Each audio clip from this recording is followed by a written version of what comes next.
The billionaire boss ordered his guard to follow the maid. What she did that night shocked him. Marcus Thornwell stood at the floor-to-ceiling windows of his penthouse office, watching the city lights flicker below like earthbound stars. At 38, he'd built an empire that stretched across 3 continents, but lately, something felt off in his own home. It started 3 weeks ago. His head of security, James, had mentioned unusual activity at the service entrance, alarm disarming at odd hours, security footage with inexplicable gaps. And always, the same person on duty those nights, Elena Reyes, the quiet maid who'd worked for him for 6 months. Elena. Dark hair always pulled back in a neat bun, eyes that seemed to hold entire universes of unspoken thoughts. She was efficient, almost invisible in the way she moved through his 30-room mansion. He'd barely spoken 10 words to her directly. Marcus turned from the window, jaw set. "James, I want you to follow her tonight. Discreetly. Find out what she's doing." Elena's hands trembled slightly as she changed out of her uniform in the staff quarters.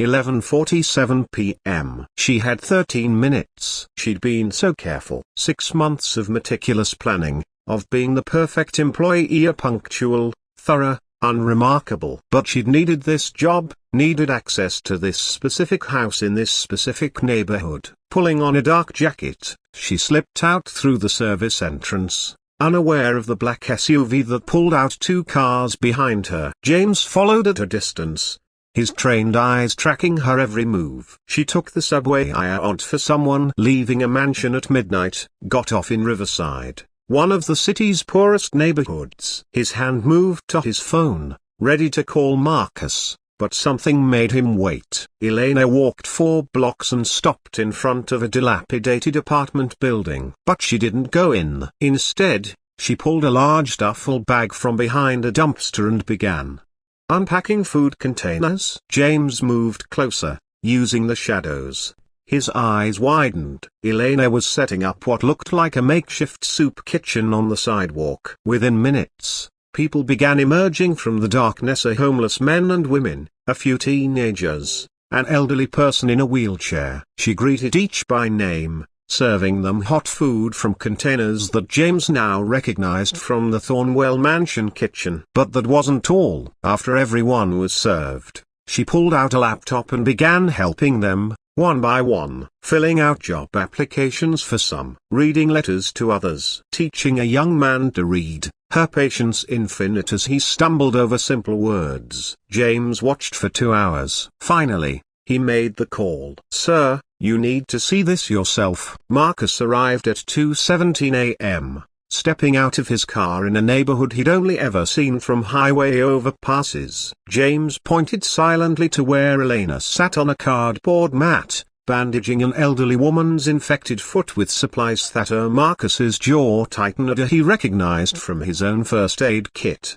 "How long?" Marcus asked quietly. "Every Tuesday and Thursday night." "For 6 months, according to the local shop owner I talked to." "She's been stealing from you, sir." "Food, medical supplies, blankets." "I found records so she's been taking about $300 worth of goods per week." Marcus said nothing, just watched. Watched as Elena laughed with a young mother, holding her baby so the woman could eat. Watched as she gave her own jacket to a shivering teenager. Watched as she packed up, hugged each person goodbye, and promised to see them Thursday. He stepped out of the shadows as she turned to leave. Elena froze, the color draining from her face. For a long moment, neither spoke. "Mr. Thornwell," she began, but he held up a hand. "My head of security estimates you've stolen approximately $7,800 worth of goods from my home over 6 months. Elena's chin lifted slightly, fear mixing with defiance. "Yes, sir, I did, and I'd do it again." "Why didn't you just ask?" The question seemed to surprise her. Ask a billionaire to care about people he's never met? People society has decided don't matter? Her voice cracked. "My brother is out here somewhere, Mr. Thornwell. Has been for 3 years, since he aged out of foster care. I look for him every Tuesday and Thursday. And while I look, I help the others still searching for their own lost people. Marcus felt something shift in his chest. What's your brother's name? Daniel. Daniel Reyes. He's 21, has a scar above his left eyebrow. And here her voice broke. He used to want to be an engineer. Marcus pulled out his phone, made a call. Marshall, I need you to find someone. Daniel Reyes, 21, last known location Riverside area. He rattled off the description while Elena stared at him in disbelief. When he hung up, Marcus looked at her properly for the first time he really looked. He saw the exhaustion, the grief, the stubborn hope that refused to die. You're fired, he said quietly. Elena nodded, unsurprised, reaching to unclip her employee badge. Because I'm hiring you for a different position. Director of the Thornwell Foundation's New Street Outreach Program. Salary, $120,000 a year. Budget, whatever you need. You'll report directly to me. Elena's hands stilled. What? You've been running an efficient operation on stolen goods and hope. Imagine what you could do with actual resources. He gestured to the empty street where, moments ago, dozens of forgotten souls had found a moment of dignity. I've been writing checks to charities for years, thinking that was enough. You've shown me it's not. So, teach me. Show me how to actually help. Tears streamed down Elena's face. Why? Marcus thought of his life here, the empty mansion, the business deals, the hollow victories. He thought of this woman who'd risked everything for strangers, who'd turned theft into grace. Because I've spent 20 years building an empire, he said softly. Maybe it's time I built something that actually matters. 3 months later, the Thornwell Foundation's Riverside Center opened its doors to a full-service facility with showers, medical care, job training, and housing assistance. Elena ran it with fierce compassion, and Marcus found himself the most evenings, learning the names of people he'd once driven past without seeing.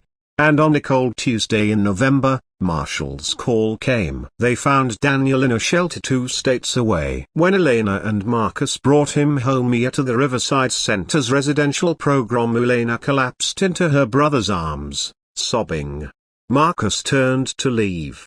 Give them privacy, but Elena caught his hand. Thank you, she whispered. For seeing me. For seeing them. Marcus squeezed her hand gently, something warm unfurling in his chest where only ambition had lived before. Thank you for showing me what being rich actually means. It's not about what you have. It's about what you give. That night, as he watched Elena reunite with her brother, surrounded by the community she'd built from nothing but love and stolen soup, Marcus Thornwell finally understood what true wealth looked like. It looked like home. The end.